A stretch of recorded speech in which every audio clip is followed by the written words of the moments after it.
याकूब अपने ससुराल में रहता था। उसका विचार अपने पैतृक देश में आने का हो गया। वहाँ से अपना सारा सामान लेकर चला। तीसरे दिन उसके ससुर को पता चला कि याकूब भाग गया है। तब अब उसने अपने 7 भाइयों को साथ लेकर याकूब का पीछा किया और जल्लाद के पहाड़ों में उससे आ मिला। उसने कहा कि अब तुझे अपने घर जाना है, क्योंकि तू वहाँ जाने का बहुत इच्छुक है। मगर तू मेरे इष्ट देवों को क्यों चुरा लाया है? इसके उत्तर में याकूब ने कहा कि जिसके पास तू अपने इष्ट देवों मूर्तियों को पावे उसे आप जीवित मत छोड़ना। परंतु याकूब नहीं जानता था कि उसकी पत्नी राखिल मूर्तियों को चुरा लाई है। इस पर लावन ने याकूब के सारे सामान की तलाशी ली, परंतु मूर्तियाँ कहीं से भी न मिली। तब वह राखिल के तंबू में प्रविष्ट हुआ। तब राखिल उन मूर्तियों को ऊँट के कजावे में रखकर उसके ऊपर बैठी हुई थी। लावन ने सब कुछ खोजा, परंतु कुछ न पाया। फिर राखिल ने अपने पिता से कहा कि मैं आपके सामने उठ नहीं सकती, क्योंकि मैं मासिक धर्म में हूँ। पता भी है कैसे चलता, क्योंकि राखिल मूर्तियों को ऊँट के कजावे में रखकर उसके ऊपर बैठी हुई थी। पाठक वृंद, आप इस घटना से समझ सकते हैं कि बड़े पैगंबर की पत्नी अपने बाप की मूर्तियाँ चुरा ले आई। इससे स्पष्ट है कि वह लोग मूर्ति पूजा करते थे, मगर किन मूर्तियों की पूजा करते थे उनका वर्णन बाइबल में इस प्रकार लिखा गया है कि तुम पराये बुतों की पूजा न करो। इससे यह सिद्ध होता है कि इनकी अपनी परंपरा की मूर्तियाँ थी जिनको यह पूजते थे। इसी बात को स्पष्ट करने के लिए अगले वाक्य को देखो। लिखा है कि सुलेमान की 700 स्त्रियां थीं। जब सुलेमान बूढ़ा हुआ तब उसकी स्त्रियों ने सुलेमान के दिल को दूसरे दुष्ट देवों की तरफ फेर दिया। तब खुदा सुलेमान पर बहुत क्रोधित हुआ, क्योंकि उसने उसे आज्ञा दी थी कि वह पराये इष्ट देवों की पूजा न करे। इससे यह भी जाना गया है कि उनको घरों में उनकी औरतें प्राय मूर्तियों की पूजा करती थी। इससे यह भी मालूम होता है कि उनके अपने बुत भी थे जिनकी वह पूजा करते थे। फिर लिखा है कि याकूब सुबह उठा और उस पत्थर को जिसको याकूब ने अपना टेका बनाया हुआ था उसे लेकर स्तंभ की तरह खड़ा कर दिया और उसके सिर पर तेल डाला और उस स्थान का नाम बतई खुदा का घर रखा। फिर याकूब ने कहा, यह जो पत्थर मैंने खड़ा किया है इसका नाम खुदा का घर होगा। यही प्रथा आजकल जंगली भीलों में पाई जाती है कि वह जाते जाते रास्ते में एक पत्थर खड़ा कर देते हैं। उस पत्थर पर तेल व सिंदूर डालकर कहते हैं कि यह हमारा देवता है। ऐसे ही याकूब पत्थर को खड़ा करके उस पत्थर को खुदा का घर बताता था। बाइबल में मूर्ति पूजा का खंडन आता है। वह दूसरों की मूर्तियों का है, अपनी मूर्तियों का नहीं। रोमन कैथोलिक गिरजे, इनके गिरजों में ईसा और मरियम की मूर्तियाँ होती हैं। रविवार के दिन कभी आप प्रातः गिरजे में जाकर देखें तो आपको पता लग जाएगा कि इनकी पूजा विधि भी पौराणिकों की तरह ही है। पादरी सारे कृत्य करता है, मैंने स्वयं भी देखा है। इस्लाम मत और मूर्ति पूजा। मुसलमानों ने दुनिया में अनेक मंदिर गिराए। मक्के में जो बुत अमरू बिन लहय ने शायामादी से लाकर रखे थे, जो 360 से थे, वह भी पहले तोड़ दिए। मगर जो पुराने बुत मक्का में थे, एक तो संगे अस्वद जिसे हर हज करने वाला इसकी 7 परिक्रमा करता है और उसे चूमता है। इसके आगे दूसरा पत्थर जिसे मुकामे इब्राहिम कहते हैं, जिस पर खड़े होकर इब्राहिम ने इस मक्के की दीवारों को बनाया था। हदीस में आया है कि हजरे अस्वद और मुकामे इब्राहिम दोनों स्वर्ग के याकूत है।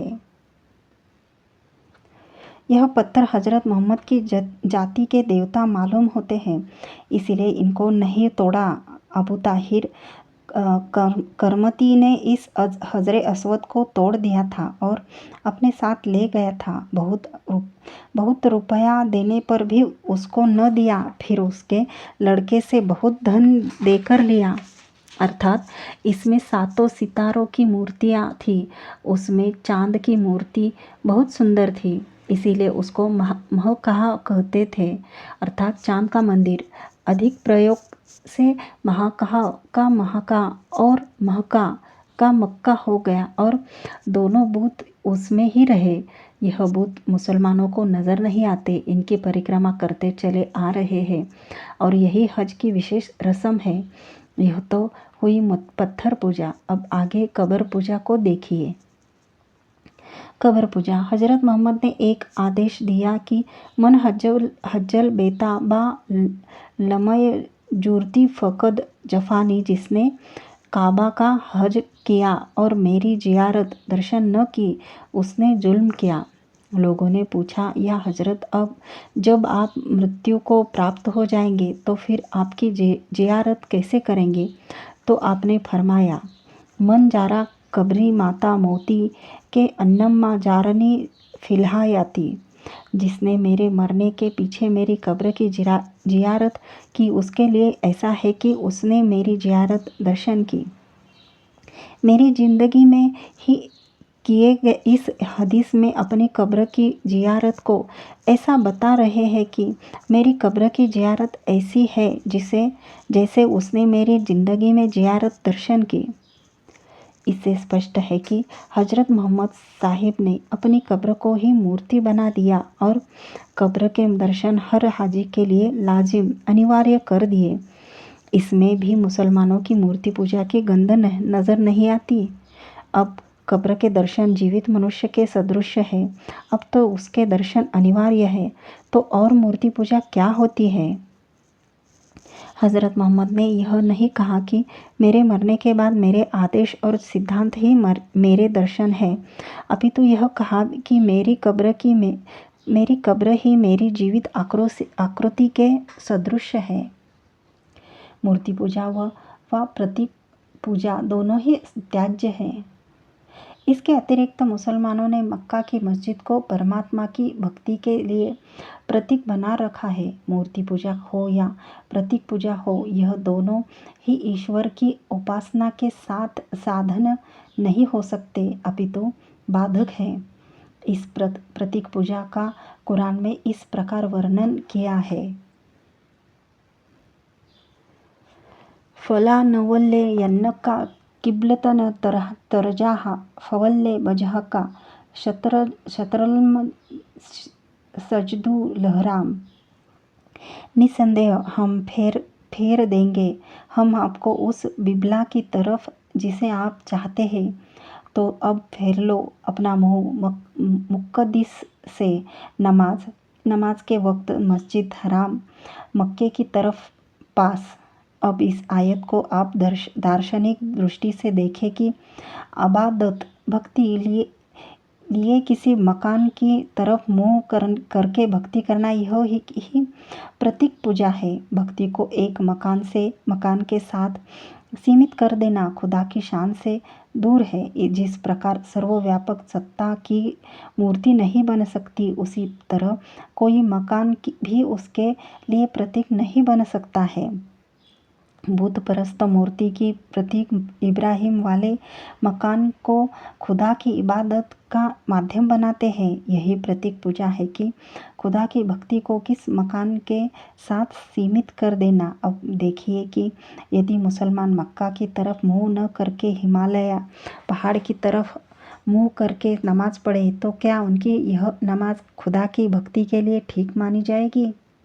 यदि नहीं, तो इसीलिए कि उसने इबादत के लिए जो प्रतीक मानी थी, उसके अनुसार नमाज नहीं पढ़ी। यह प्रतीक पूजा है।